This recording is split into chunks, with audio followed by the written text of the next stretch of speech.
আসসালামু আলাইকুম। আমি আজকে আপনাদেরকে কাঁচা কলা ভাজি করে দেখাবো। স্লাইস করে জাস্ট কিভাবে ভাজি করতে হয় এভাবে আমি ভাজি করে দেখাবো। এই ভাজিটা এই জন্যই করা, যাদের পাতলা পায়খানা যেসব বাচ্চাদের হয়ে থাকে বা বড়দের হয়ে থাকে তাদের জন্য এভাবে স্লাইস করে যদি আপনি কাঁচা কলাটা ভেজে দিতে পারেন তাহলে খুবই উপকার হয়ে যাবে। সে ছোট বড় সবার জন্যই এটা খুবই উপকারী। প্রথমে আমি এভাবে কলা চাকচাক করে কেটে নিয়েছি। খুব সামান্য কিছু দিয়ে এটা করা যায়। সামান্য একটু লবণ দিব এবং খুব অল্প পরিমাণে আমি দিব গুঁড়ো মরিচ।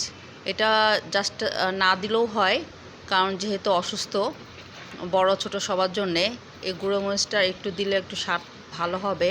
এর জন্যে হালকা ঝালের জন্যে এটা দেওয়া, অ্যাভয়েড করলেই ভালো হবে। এরপরে আমি সামান্য একটু সরিষার তেল দিয়ে ভেজে নেব। যদি আপনি সয়াবিন তেল দেন তাহলে আরও কম তেল দিবেন, জাস্ট সিদ্ধ হওয়ার পরিমাণ।